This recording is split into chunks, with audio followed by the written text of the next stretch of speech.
प्रभु यीशु मसीह के मधुर नाम से सभी श्रोताओं को मेरा नमस्कार। जय मसीह की।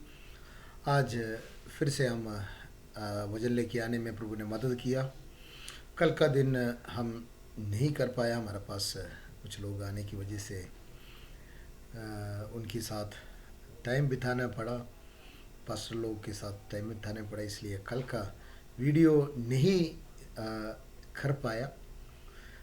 आज फिर से हम परमेश्वर की हजूरी में आकर परमेश्वर का धन्यवाद करने के लिए, वचन से मनन करने के लिए यह अवसर मिला, इसलिए मैं धन्यवाद करता हूँ। परसों हम 6 आयत देखा है। इस 6 आयत से लेकर हम 6, 7 और कोशिश है 8 भी हम आज देखने के लिए। 6वां आयत ऐसे लिखा है, परमेश्वर 6 आयत, वह हर एक को उसके कामों के अनुसार बदला देगा। वे हर एक को उसके कामों के अनुसार बदला लेगा। तो हम पिछले हफ्ते देखा था, वो हर एक को परमेश्वर का एक न्याय करने का तरीका ये है, हर एक को उसके काम के अनुसार बदला देने वाला परमेश्वर है। चाहे मैं और आप हो, कोई भी हो, हाँ, इसमें कोई फर्क नहीं है। यहाँ पर हम देख रहे हैं कि लोग क्या करते हैं, न्याय करने वालों को ऊपर परमेश्वर बोल रहे, वचन बता रहे कि आप न्याय कर रहे हो, तो क्या आपको दोबारा परमेश्वर की न्याय से क्या बच सकते हैं आप, ऐसे करके पूछ रहे। और 6वें आयत में बता रहे हैं कि हर एक को क्या करेगा, उनकी कामों के अनुसार जैसे वो कार्य करते हैं वैसे ही उनको क्या करेगा, जो बदला देने वाला है हमारा परमेश्वर। तो इन बातों को बताकर क्या क्या है, काम क्या है, ये 7वां आयत में बता रहे। काम क्या है हम सुनेंगे, पढ़िए। जो सुकर्म में स्थिर रहकर महिमा और आदर और अमरता की, देखो यहाँ पर बता रहे हैं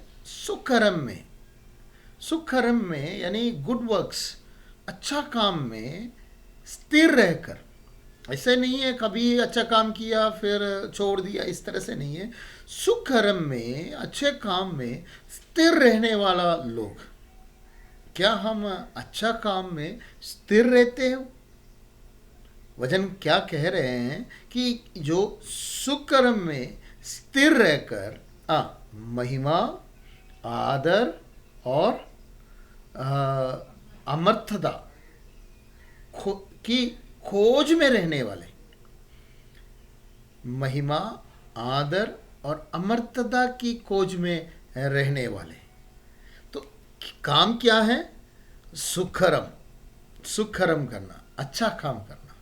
और किसकी खोज में रहते हैं? महिमा की खोज में और आदर की खोज में और क्या बोलते हैं, अमर्त्यता की खोज में। तो ये क्या महिमा की खोज करके बोले, तो मैं अच्छा काम कर रहे तो मैं उसकी आदर पाना है या महिमा पाना है। वो आदर महिमा नहीं है जो आप अच्छा काम करते समय ये इस धरती पर मिलने वाला। कोई भी इस धरती पर आदर महिमा देते हैं, आदर महिमा करता है, तो उस आदर और महिमा थोड़े समय के लिए है। मगर यहाँ पर क्या बता रहे हैं, उस खोज में किसकी आदर में? परमेश्वर से जो आदर महिमा। इसलिए पहले आयत में बता रहे हैं जिस तरह से काम करते हैं उनकी कामों के अनुसार क्या करते हैं, बदला देने वाला परमेश्वर। तो किस खोज में है? किससे बदला लेना, जिससे हम बदला लेना है उनसे महिमा, आदर और अमर्थता मिलना ही चाहिए, इस खोज में है। तो हम सुकर्म करेंगे तो हमें जो सुकर्म करने का आदर, महिमा और अमर्त्यता तो इस दुनिया में कोई भी नहीं दे सकते हैं, मगर वास्तव में हम आदर और महिमा का पीछे तो है ही। जब हम कोई सुकर्म करते हैं, कोई आदर और महिमा चाहते तो हैं, परंतु हम इस दुनिया की तरफ से महिमा, आदर नहीं चाहने चाहिए, क्योंकि न्याय करने वाला 6 आयत में ये बता रहे कि वो जो हर एक का अपने काम के अनुसार बदले देने वाला, उससे हम इन बातों का इंतजार में बैठना है, इन बातों का स्वीकार मतलब उसको प्राप्त करने, उनसे प्राप्त करने का इच्छा में हम लगे रहने की जरूरत है। तो यहाँ पर क्या बता रहे हैं? सुकर्म करने वाला। और आगे क्या बता रहे हैं? अमर्तता और अमर्तता की खोज में है, हाँ। उन्हें वह आनंद जीवन देगा। हाँ, उन्हें वह आनंद जीवन देंगे, हमेशा की जिंदगी देंगे। किसको देंगे? उनको देंगे जो अमर्तता की खोज में है, आदर और महिमा की खोज में है, इस धरती का नहीं, खोज में है। और सुकर्म करने वाला, उनको क्या मिलेंगे? उन्हें वे आनंद जीवन देंगे। तो हम परमेश्वर के महिमा के, आदर के और उसका अमर्तता की, हमारे शरीर जो है मरणहार शरीर है। वचन बताते हैं पहले दूसरे कुरिन्थियों की पत्री 5 अध्याय में बताते हैं, इस मरणहार शरीर जो है जीवन में डूब जाएंगे करके 5वां अध्याय पहले शब्दों में बता रहे हैं। तो हम इस मरणहार से बढ़कर क्या करने चाहिए? हम अमर्तता को ढूंढने चाहिए, अमर्तता को ढूंढने चाहिए। इसलिए संत पौलुस बताते हैं किसी भी तरह से, फिलिपियों का कहते हैं 3 अध्याय और उसकी 11 आयत में बता रहे हैं, किसी भी तरह से मैं इस मृत्युंजय के सामर्थ को प्राप्त करूं, उस पद तक, मृत्युंजय के पद तक पहुंचूं, उस पद तक पहुंचूं, मृत्यु से अमर्तता की पद तक पहुंच सकूं। यीशु इस धरती पर इसलिए आया कि हमें अमर्तता देने के लिए, हम जो अच्छे कर्म, सुकर्म के कामों की ओर हमारा ध्यान देने चाहिए, और हम ढूंढने चाहिए कि उस आदर, महिमा और अमर्तता के खोज में रहने चाहिए। अगले शब्द में देखें, अभी अच्छा करने वालों को क्या मिलेगा? आनंद जीवन मिलेंगे। अगले शब्द देखेंगे 8वां आयत, परंतु पर जो विवादी हैं और सत्य को नहीं मानते, पर जो विवादी हैं और सत्य को नहीं मानते हैं, सत्य को ना मानने वाला। और हमने पहले देखा 18 आयत में देखा, सत्य को अधर्म से दबाने वालों के बारे में हमने देखा था। यहाँ पर सत्य को ना मानने वाला, और वचन में ये न्याय करने की बात में सत्य से न्याय करने वाला परमेश्वर करके बताया हुआ है। तो ये लोग क्या हैं? सेल्फ सीकिंग है, अपने आप में अपने आप को ढूंढ रहे ऐसे लोग। यहाँ पर वो हिंदी में शब्द यूज किया, फिर से पढ़िए वो 8वां आयत। पर जो विवादी हैं, विवादी यहाँ पर इंग्लिश में शब्द दिया हुआ है सेल्फ सीकिंग।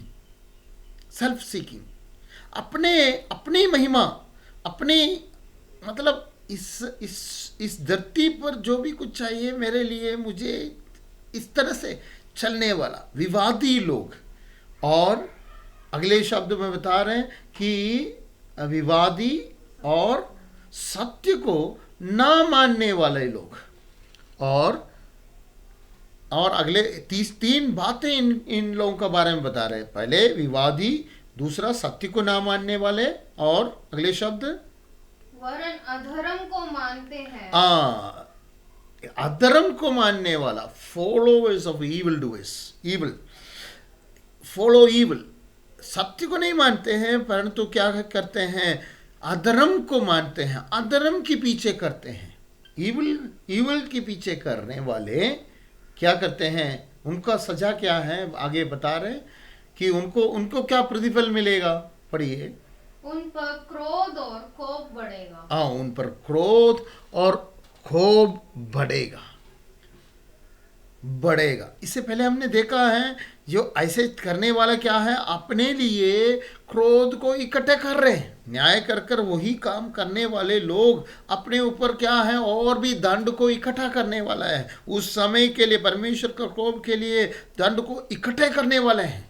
यहाँ पर क्या बता रहे हैं, यहाँ पर वो शब्द आ रहे हैं कि जो परमेश्वर के जो विरुद्ध सत्य को ना मानने वाला और सेल्फ सीकिंग लोग, और क्या है, ईवल को जो जो शैतान की रास्ते के पीछे करने वाले लोग, उनको क्या करेंगे, क्रोध और क्षोभ, परमेश्वर का क्रोध उनको उनके ऊपर आएगा। उसको इकट्ठा कर रहे हैं, परमेश्वर का कोप को पास वो जा रहे हैं। तो सत्य से न्याय करने वाला है हमारा परमेश्वर। हम उसके हर एक का काम के अनुसार बदला देने वाला परमेश्वर। नमायत में बता रहे, चाहे नौ भी हम पढ़ेंगे, ये हम ख़त्म करने का कोशिश करेंगे, चाहे 1-2 मिनट आगे चला गया तो भी। पढ़िए 9वां आयत है। और क्लेश और संकट हर एक मनुष्य के प्राण पर जो बुरा करता है आएगा। हाँ, जो बुरा करने वाले के ऊपर क्या होगा, फिर भी बता रहे, क्लेश आएगा, संकट आएगा। जो बुरा करने वालों के ऊपर क्लेश और संकट आएगा। फिर 9वां आयत, ये दोनों को मिलाकर बोल रहे हैं। अगले एक और शब्द बता रहे हैं, पहले यहूदी और फिर यूनानी पर। किसी को बख्शते ही नहीं। यहूदी और यूनानी की बात इसलिए बता रहे, पहले यहूदी को क्यों रखा है, क्योंकि ये पहले ही जानते हैं इन बातों को अच्छी तरह से जानने वाला है। 2 आयत में शुरुआत में बता रहे, ये सब जानते हैं, ये लोग जानने वाला है, ऐसे नहीं है ना जानने वाला। 18वीं आयत से लेकर हम पढ़ते समय परमेश्वर इनको बता दिया, और दो अध्याय शुरुआत बताते समय भी बता रहे, पर इनको पता है ये सब कुछ है। परमेश्वर इसके लिए एक न्याय करेगा करके पता है होते हुए भी फिर क्या करते हैं, इसी तरह से न्याय करते हैं, और वही कर रहे हैं। यहाँ पर बता रहे, ऐसे वाले लोगों को, चाहे वो यहूदी हैं, सबसे पहले जानने वाला हो, या अलग तरीके से परमेश्वर के न्याय के बारे में पता चलने वाला हो, कोई भी हो, इसमें से बचकर निकल नहीं सकते हैं। दोनों सजा की हकदार हैं। अगले 10वां आयत में बता रहे, महिमा परंतु महिमा और आदर और कल्याण हर एक को मिलेगा जो भला करता है, पहले यहूदी को फिर यूनानी को। देखो, आदर और महिमा को ढूंढना वहां पर बता रहे, अच्छा कर्म करके। तो यहाँ पर इसको रिवाइज में बता रहे, महिमा, आदर और कल्याण हर एक पर करने वाले जो हैं। फिर से पढ़िए वो, महिमा, आदर, परंतु महिमा और आदर और कल्याण हर एक को मिलेगा जो भला करता है। भला करने वालों पर महिमा, आदर मिलेगा। कौन देगा? क्योंकि परमेश्वर ने पहले उधर पहले लिखा है, हरेक का कार्य के अनुसार बदला देने वाला परमेश्वर वो देगा, महिमा देंगे, आदर देंगे। इसलिए हम इस दुनिया से नहीं देखना है कि परमेश्वर आदर महिमा मिले, मगर देने वाले से, परमेश्वर से हम देखे आदर और महिमा वो देंगे। आगे बता रहे, चाहे यहूदी हो, पहले यहूदी को और यूनानी को भी मिलेगा। 11वीं आयत हम इसको कंक्लूड कर रहे हैं। परमेश्वर क्या बता रहे हैं? 11वीं आयत में बता रहे, परमेश्वर को क्या नहीं है?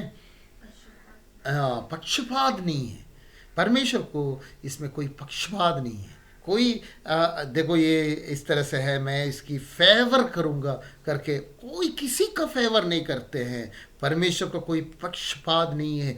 सारे काम परमेश्वर बराबर करेगा। इसलिए हम परमेश्वर के काम में भय के साथ, डर के साथ उसके काम करने में प्रभु हमें मदद करे, अच्छा कर्म करने के लिए। परमेश्वर से महिमा और आदर हम उसकी खोज करने के लिए, अमर्त्यता की खोज करने के लिए प्रभु हमें मदद करे और अच्छा कर्म करने के लिए प्रभु हमें मदद करे, ताकि हम परमेश्वर से ये आदर और महिमा हम पा सके, बुरी बातों पर नहीं और सच्चाई पर ना चलने वाला होकर नहीं, परंतु परमेश्वर के रास्ता पर सच्चाई पर चलकर प्रभु में आगे बढ़ने के लिए प्रभु मदद करे। क्योंकि परमेश्वर में कोई फेवरेटिज्म नहीं है, कोई वो हिंदी में वो शब्द यूज़ किया है, परमेश्वर क्या नहीं करते हैं, किसी का पक्षपात नहीं करते हैं, पक्षपात नहीं करते हैं, किसी के लिए पक्षपात नहीं करते। हम देखते हैं अपने बच्चे हैं, दूसरे बच्चे हैं, तो अपने बच्चे को थोड़ा सा और कंसर्न करते हैं, फेवर करते हैं, परंतु यहाँ पर परमेश्वर किसी का पक्षपात नहीं करते हैं। इसलिए पक्षपात ना करने वाला परमेश्वर के सामने हम बैठे हैं, इसलिए हम क्या करें, उनके इच्छा के अनुसार जैसे हम कार्य करने के लिए वो चाहते हैं वैसे हम कार्य करें। प्रभु इन वचनों के द्वारा आशीष करें। हम प्रार्थना करेंगे। पवित्र खुदावंद, हम आपका धन्यवाद करते हैं। धन्यवाद हो प्रभु जी, आपने हमें दिया हुआ इस वचन के लिए। प्रभु आप कोई किसी के पक्षपात नहीं करने वाला परमेश्वर है, परंतु प्रभु हम आपसे प्रभु जी उस आदर महिमा और अमर्तता सीखने के ढूंढने के लिए प्रभु जी, और प्रभु जी हम अच्छा कर्म करने के लिए प्रभु हमें मदद करे, सहायता करे, आशीष करे। प्रभु जी हम सबको सहायता करे, प्रभु आगे भी हमें मदद करे। यीशु नासरी का नाम से प्रार्थना मानता हूँ, सुन और ग्रहण कर स्वर्गीय पिता, आमीन आमीन। प्रभु हम सबको आशीष करे। अगर कोई सवाल हो तो आप नीचे कमेंट बॉक्स में ज़रूर डालें, कमेंट्स आप ज़रूर डालें, और प्रभु हम सबको आशीष करे। आप शेयर करें और भी लोग इनको देखने पाए और आशीष पाने पाए। धन्यवाद।